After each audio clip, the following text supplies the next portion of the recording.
데살로니가 전서 5장 18절 한 절 말씀 우리 같이 한번 읽도록 하겠습니다. 범사에 감사하라.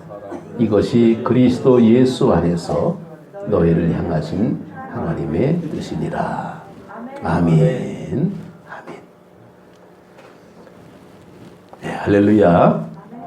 네, 범사에 감사하라. 데살로니가 전서 5.18을 생각하면 쉽게 우리가 이해할 수가 있는 그런 말씀입니다. 그런데 담겨진 말씀이 범사에 감사하라. 참 한 해가 무척 빨리 지나가는 것 같습니다. 추수감사 절기를 보내면 곧바로 성탄절이 시작이 되긴 대림절이 시작이 됩니다. 그래서 다음 주부터는 예수님의 오심을 기다리는 대림절. 그러니까 교회력으로 보게 되면 오늘이 마지막 주간이 됩니다. 그래서 한 1년 사이클을 이렇게 볼 때에 마지막. 마지막이라는 것은 문 닫고 집에 가는 게 마지막이 아니라 하나님의 나라에 입성하는 게 마지막이에요. 그러니까 늘 끝은 시작이다. 그래서 졸업이 시작이다. 이제 이런 얘기를 많이 듣게 되죠. 지난 주간에 나주에 아주 큰 뉴스가 났었죠.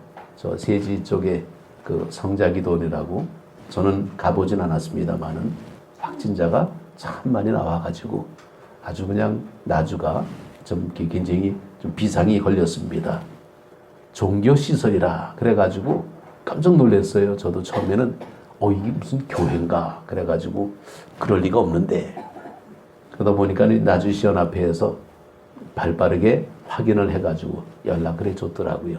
거기는 교회가 아니고 기도원이다 그래가지고 조금은 좀 한시름은 났는데 어쨌건 이런 시점에서 오늘 아침도 보니까 나주에 확진자가 있다 그러고 문자가 오더라고요. 그런데 이럴 때에 추수감사를 맞이하는 우리들의 마음이 어떨까라는 겁니다. 우리가 추수감사를 준비하면서 사실 어제 오후에 많은 분들이 강단 장식을 해주시고 또 이렇게 열심히 꾸며주셔서 올해도 이렇게 풍성한 모습으로 이렇게 예배를 드리는 참 아름다운 그 꾸밈의 모습이지만은 실질적으로 농사 짓는 분은 나 집사님 한 분뿐이죠. 그래서 아까 교회 오실 때 보니까 쌀자루 탁 메고 들어오시는데 야 역시 농사꾼이다 그런 모습이 보였어요. 농사를 짓는 사람들은요 참 하나님의 은혜를 감사할 수 있는 그런 일상적인 감사가 생깁니다. 비가 저절로 오는 거 아니잖아요. 하나님께서 때에 따라서 비를 내려주시죠. 이른 비와 늦은 비라고 표현이 되는데 또 햇빛도 적당히 있어야 되고 또 날씨도 맑아야 되고 어떤 여러 가지 조건이 맞아야 농사가 잘 됩니다. 이걸 우리는 1차 산업이라고 얘기를 하기 때문에 우리가 일상적으로 그렇게 살아왔을 때에는 감사라는 것이 결과 보니까 자연스럽게 부모님의 은혜도 감사하게 되고 선생님의 은혜도 감사하게 되고 그래서 우리는 이 은혜 감사할 줄 아는 정말 배우는 망덕이다.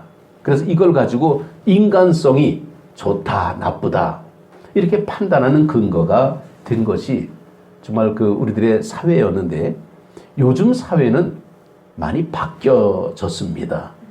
왜냐하면 이제 산업화 해갖고 이제 1차 산업이 아니라 4차 산업까지 올라가고 있습니다. 저는 메타버스라 그래가지고 가상현실이 곧 우리 눈앞에 지금 보여지고 있어요. 사실 가상현실 그러면 잘 이해가 안 되지만은 사람이 이런 환상 같은 그런 모습 속에서 이 영화 보듯이 그 속에 들어가는 건데 참 기술력이 얼마나 뛰어난지 진짜 같은 가짜가 얼마나 많은지 모릅니다. 지난번에 광고 TV에서 광고를 하는데 그 어떤 그 여자가 나와가지고 참 예쁘게 춤도 추고 참 잘해요. 그래서 야, 저 가수인가 탤런트인가 봤더니 아바타라 그러더라고요. 가상인물을 만들어 놓고 그걸 광고 모델로 사용을 한 거예요. 진짜인 줄 알았어요. 정말 우리는 그런 착각할 수 있는 그런 모습이 많습니다. 그렇기 때문에 우리는 그런 아바타, 그런 가상현실을 바라보면서 감사하는 것이 아니라 현실적인 모습에서 야, 기술이 뛰어나구나, 능력이 있구나, 이렇게 판단하다 보니까 감사는 점점 희석돼 가고 있었다라는 것을 우리는 볼 수 있습니다. 정말 어느 사회학자가 한국 사람들의 부자 개념을 조사한 적이 있어요. 그래서 우리가 볼 때에 도대체 누가 부자냐 그러는 겁니다. 그래서 저도 궁금했어요. 도대체 한국 사람이 생각하는 부자의 개념이 얼마나 되나, 얼마를 가져야 부자일까 그랬더니 놀라지 마십시오. 부동산은 제외하고 동산이 현찰이 10억이 있어야 부자가 된다는 거예요. 우리는 꿈도 못 꾸겠어. 그러니까 그 이하는 다 부자가 아니라는 거예요. 그러니까 야, 우리는 참 상대적으로 빈곤하게 살고 있구나. 뭐 그렇다고 뭐 못 먹는 거 아니죠. 먹을 거 다 먹고 입을 거 입고 그렇고 사는데 늘 뭔가 모르게 부족함을 느끼고 있다라는 거예요. 요즘 사회는 보이는 것으로 판단하고 있는 겁니다. 그러니까 사람이 어떤 옷을 입고 있느냐에 따라서 저 사람이 좀 괜찮아 보이고 아니면 좀 남루해 보이고 어떤 차를 타고 다니느냐에 따라서 사람이 대접을 받기도 하고 무시당하기도 하고 정말 우리는 그런 일상적으로 보여지는 것 때문에 판단받는 사회에서 살다 보니까 이 무한 경쟁 속에서 이제는 희생하고 뭐 이런 남을 베풀고 도와주고 하는 이 은혜의 개념이 점점 가려지게 되고 정말 능력이 있는 투자를 잘하든지 아니면 재테크를 잘하든지 뭐 이런 펀드를 가지고 이렇게 뭐 부를 만들어 가지고 이런 사람이 인정받는 이제 그런 시대가 됐다라는 겁니다. 그래서 예전에는 정말 은혜, 정말 감사할 수 있는 그런 믿음을 가진 그런 사람들이 인정받고 말 잘 듣고 그러면 참 좋은 사람이다 그랬는데 이제는 자기가 일한 대가를 가지고 자기 권리를 주장하고 그러면서 우리는 말을 잘하는 사람이 대우를 받는 그러니까 우리는 사회의 모습이 점점 각박해지고 있다는 겁니다. 그러다 보니까 감사라기보다는 우리는 이 남을 좋게 해주고 화해하고 용서하고 이런 개념보다는 이제는 소송이 많아졌다라는 거예요. 뭐라 그러면 법대로 해 이러면서 법 만능주의로 바뀌어지고 있다라는 겁니다. 또 이제는 과잉 모방, 그러니까 남들이 뭘 가지면 나도 갖고 싶어. 그래서 남들이 뭐 좋은 거 입으면 나도 입고 싶고 요즘 광고 나온 거 보게 되면요 이게 굉장히 멋있어 보여. 그래갖고 야, 저 옷 괜찮다. 저거 얼마짜리야? 그리고 가서 보면 비가 엄청 비싸더라고요. 야, 저거 또 그림의 떡이네. 저거 2월 상품 없나? 이렇게 우리는 뭔가 모르게 현실적인 모습으로 아니 살기는 사는데 왜 이렇게 자신감이 없어 보이고 뭔가 없이 사는 것 같은 느낌을 가질 때가 참 많다라는 겁니다. 그러다 보니까 우리는 늘 대중 소비 속에서 풍요 속에 빈곤함을 느끼고 있는 거예요. 얼마나 가져야 우리가 제대로 가졌다 그럴까? 어떤 집에 살아야 우리가 잘 살았다 그럴까요? 평수가 큰 집에서 살까요? 아니면 정말 시설을 잘 꾸민 그런 집에서 살아야 정말 잘 사는 건가? 목회자들 이제 만남 속에서 가끔 이제 얘기를 합니다. 이제 나중에 이제 집을 마련하게 되면 어떤 집이 좋으냐? 그러니까 그저 적당히 두 사람 정도 살만하면 되지 뭐 그러더라고요. 왜냐면 자녀들은 다 이제 뭐 결혼하고 뭐 출가하고 다 그러 나가니까 이제 두뇌만 이제 남게 되잖아요. 큰 집 있어봐야 청소하기도 힘들고 이거 뭐 우리는 그냥 적당히 살면 된다고 이제 그렇게들 얘기들 많이 합니다. 그 적당히의 개념이 우리의 실질적인 마음이죠.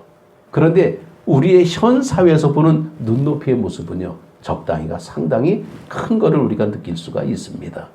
감사는 지난 삶의 모습 속에서 긍정적으로 평가해지는 것이 감사의 모습입니다.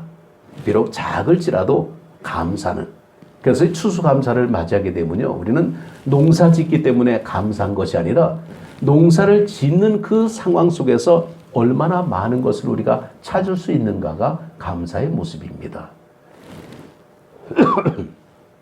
누군가는 그러더라고요. 예, 이 앞에도 이제 배가 이렇게 이제 있는데 배를 보게 되면 무슨 생각이 드냐 그러는 거예요. 우리는 배를 보게 되면 야, 맛있겠다 그 생각부터 들죠.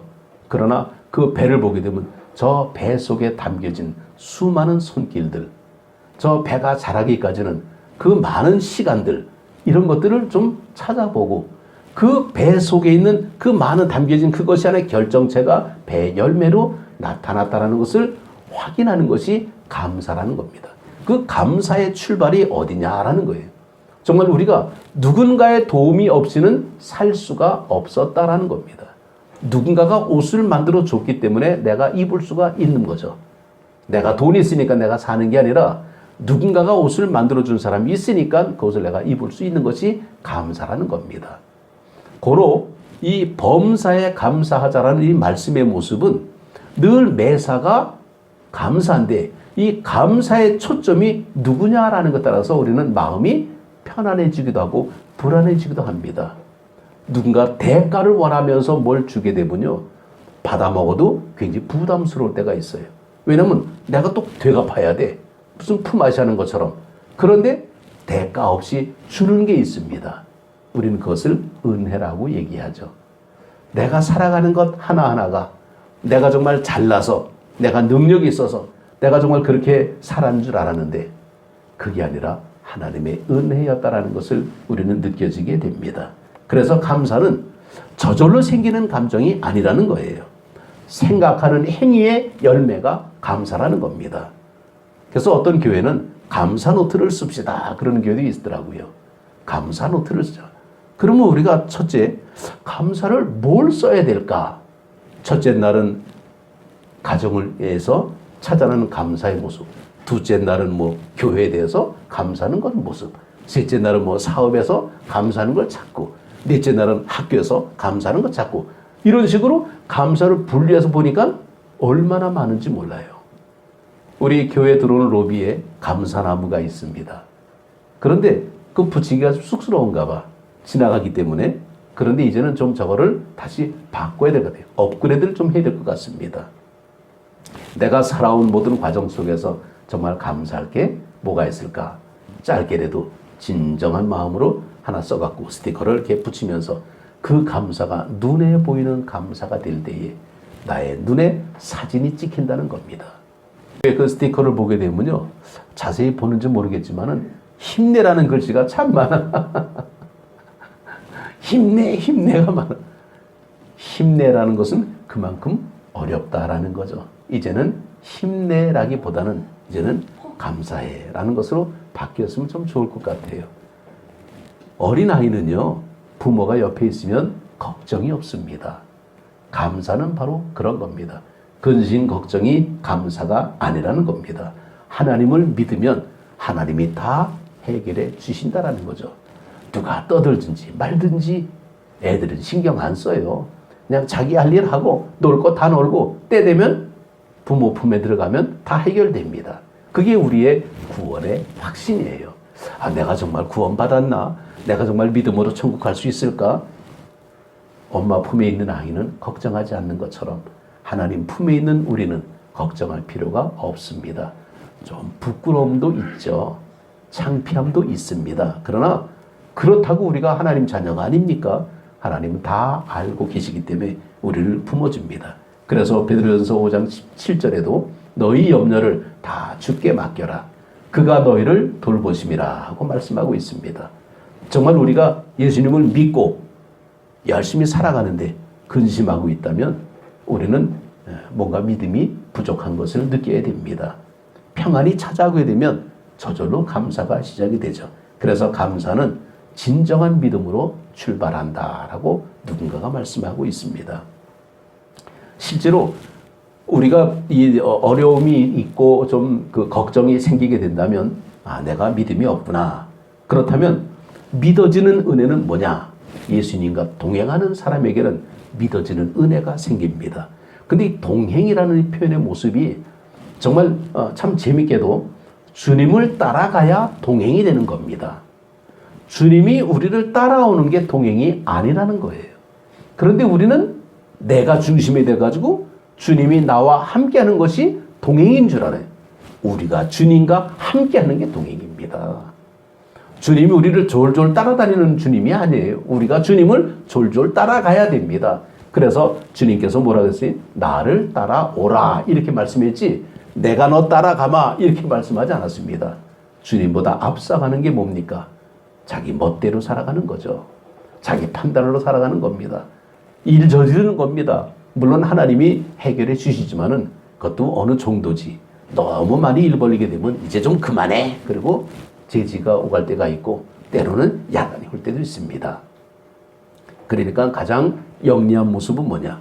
주님만 살피면서 주님 눈치 보면서 그렇게 사는 게 가장 안전한 모습이라고 볼 수가 있습니다. 정말 우리가 기도할 때도 기도하는 열심히 하는데 응답이 없는 것처럼 보인다라면 내가 하나님의 말씀에 순종하지 못했기 때문이구나 라는 것을 우리가 알아야 됩니다. 왜냐하면 사도행전 5장 32절에 보면 우리는 이 일의 증인이요 하나님이 자기에게 순종하는 사람들에게 주신 성령도 그러하리라 하고 말씀합니다. 우리가 하나님 앞에 순종하는 모습이 바로 하나님의 말씀 속에서 성령으로 충만해지는 모습이라는 겁니다. 충만해져야 그 다음부터 일을 시작할 수가 있습니다. 요즘 그 요소수 때문에 그냥 굉장히 문제가 많죠. 이 그 디젤 차들, 큰 차들을 타는 분들은 이 요소수가 없어가지고 그냥 그거 찾으러 다니는데 그게 마찬가지입니다. 요소수가 있으면 어디든지 갈 수 있는데 그게 없다 보니까 어디 마음대로 갈 수가 없어요. 성령 충만하지 못하면 자신감을 상실하게 되고 자존감을 잃어버리게 됩니다. 똑같이 믿음 생활을 하면서 누구는 행복하게 기쁘게 믿음 생활을 하는데 누구는 그냥 그렇거니 하고 그냥 따라가는 모습이 있어요. 아니죠. 우리 얼굴은 반짝반짝 해야 됩니다. 별이 반짝거리는 것처럼 우리도 그렇게 힘있게 살아가는 모습이 얼마나 좋을까라는 겁니다. 정말 우리가 믿음 생활하는 데 있어서 시편 136편 1절에 보게 되면 여호와께 감사하라. 그는 선하시며 그 인자심이 영원함이니라 하고 말씀합니다. 하나님의 사랑은 영원하기 때문에 우리는 감사하며 사는 것이 우리의 모습이 되어야 됩니다. 그 감사라는 내용을 우리 한글 성경에 보게 되면 사실 이제 히브리 그 원어가 나오는데 토다라고 이제 나옵니다. 감사 그러면 이 토다라는 건 뭐냐? 마음에서 우러나오는 감사의 행위가 바로 토다입니다. 그러니까 하나님 앞에 감사하는 것이 마음으로부터 우러나와야 되는데 더 놀라운 거는 이 히브리 말 가운데 이 감사의 어원이 또 하나가 있어요. 야다라는 말씀이 나옵니다. 이게 토다보다 더 원형, 더 전에 있는 야다라가 있는데 야다는 뭐냐? 정말 우리가 상인격적인 어떤 교제를 통해서 상대방을 알아가는 것이 야다예요. 그러니까 우리가 하나님을 알아가는 암과 감사의 모습이 진정한 감사라는 겁니다.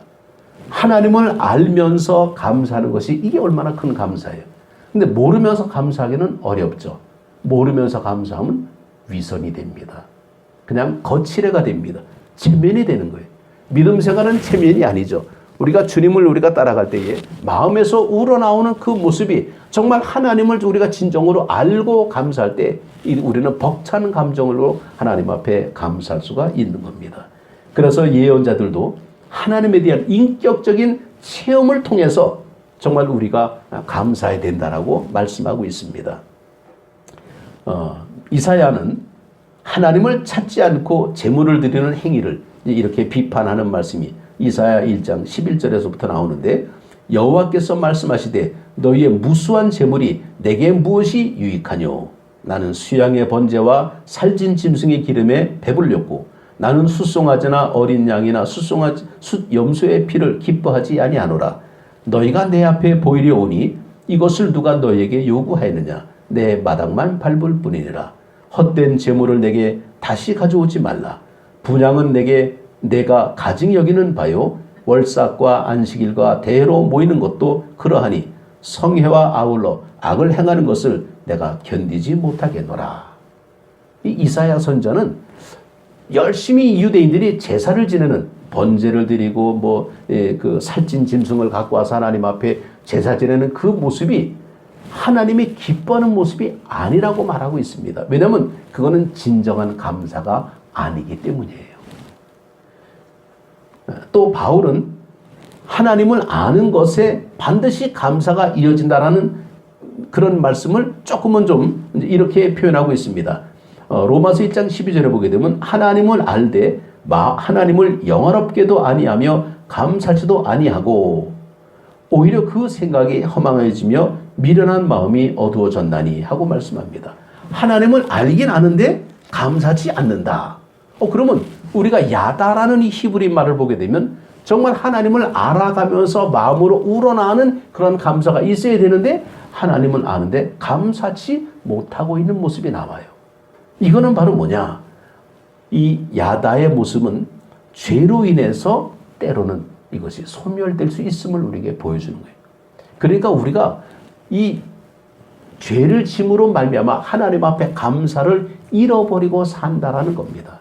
그러니까 우리가 죄를 빨리 회개하고 하나님 앞에 온전히 돌아서야 정말 진정한 토다, 마음을 다해서 하나님 앞에 감사하는 모습이 나오고 그 속에 야다, 하나님에 대한 기쁨을 알면서 정말 영광 돌리는 그런 모습이 된다라는 겁니다.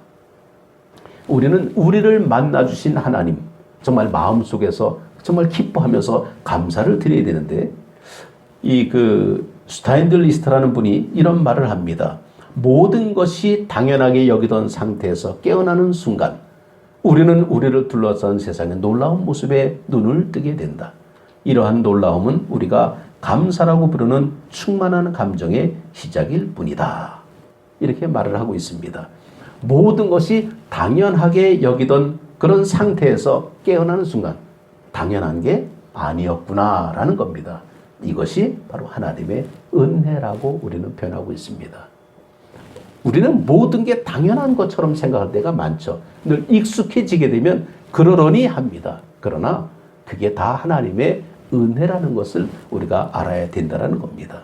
세상을 바라볼 때에 우리는 우리의 인격 속에 하나님의 빛이 비춰져야 그 빛이 반짝이는 우리가 별이 될 수 있다는 겁니다. 웨슬리는 우리가 선행을 할 때는 반드시 기도가 동반되어야 한다라고 말씀하고 있습니다.